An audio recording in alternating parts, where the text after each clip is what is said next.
د یو هیواد د اقتصادي سوداګریزو او سیاحتي اړیکو د پراختیا مهمې نښې د هغه هیواد د سرحدي تګ راتګ او د بهرنیو وګړو د حضور له ارقامو څخه ارزول کیږي. د احصایې او معلوماتو ملي ادارې تازه شمیرې ښیي چې افغانستان ته د بهرنیو وګړو تګ او راتګ په منظم ډول ثبت او څارل کیږي. هغه بهیر چې د هیواد د اقتصادي فعالیتونو، سوداګریزو اړیکو او سیاحتي خوځښتونو د ارزونې لپاره ځانګړی اهمیت لري. د احصایې او معلوماتو ملي ادارې د 1415 کال د اوري او غویي میاشتو راپور خپور کړی چې له مخې یې د هیواد د هوایي ډګرونو او ځمکنیو بندرونو له لارې د 15956 بهرنیو وګړو تګ او راتګ ثبت شوی دی.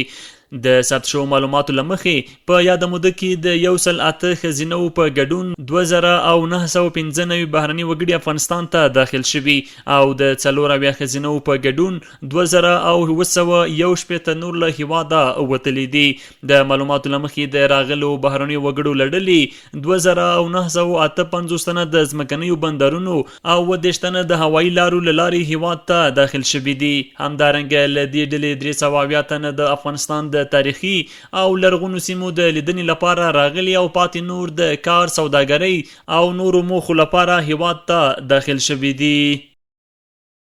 د احصایې او معلوماتو عمومي ادارې د 1415 کال په اوري او غویي میاشتو کې د هوایي ډګرونو او ځمکنیو بندرونو له لارې هیواد ته د 15755 بهرنیو وګړو تګ راتګ ثبت کړی دی. ثبت شوي ارقام ښیي چې په یاده موده کې د 108 ښځینه‌و په ګډون 2995 بهرني وګړي هیواد ته راغلي او د 4 ښځینه‌و په ګډون 2761 نور له هیواده وتلي دي. بلخوا د ثبت شوي ارقامو له مخې ښکاري چې 2958 کسان د ځمکنیو بندرونو او 30 تنه نور د هوا له لارې هیواد ته راغلي، چې له دې ډلې 380 تنه د هیواد د لرغونو او تاریخي سیمو د لیدنې او پاتې نور یې د کار په موخه راغلي دي. د احصایې او معلوماتو ملي ادارې د شمیرو له مخې تر ټولو ډیر بهرني وګړي د نیمروز ولایت له بندر څخه هیواد ته داخل شوي دي. دغه راز د هرات ولایت ځمکني بندرونه او هوایي ډګر، د فاریاب اقینې بندر، د بدخشان اشکاشم بندر او د بلخ حیرتان بندر هم د بهرنیو وګړو د تګ راتګ مهمې دروازې بلل کیږي. د دې ادارې د ثبت شویو ارقامو پر بنسټ تر ټولو ډیر بهرني وګړي 1973 د نیمروز بندر او ورپسې 914 تنه د هرات ولایت د ځمکنیو بندرونو او هرات هوایي ډګر، 215 تنه د فاریاب اقینې بندر، 61 تنه د بدخشان د اشکاشم بندر او پاتې نور یې د حیرتان بندر او بلخ هوایي ډګر له لارې هیواد ته راغلي دي.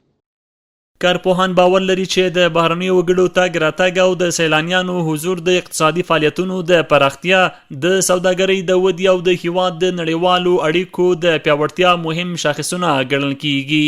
د دوی په خبره هر څومره چې د سیاحت، سوداګرۍ او پانګونې لپاره مناسب چاپیریال رامنځته شي، په همغه اندازه به د هیواد اقتصادي فرصتونه هم پراخ شي. همدارنګه د تاریخي او لرغونو سیمو لیدنې ته د بهرنیو سیلانیانو لیوالتیا ښیي چې افغانستان هم د خپلو فرهنګي او تاریخي ارزښتونو له امله د نړیوالو پام ځان ته راړوي. دا چاره کولی شي د سیاحت صنعت د ودې، د کاري فرصتونو د رامنځته کېدو او د هیواد د مثبت انځور په پیاوړتیا کې مهم رول ولوبوي.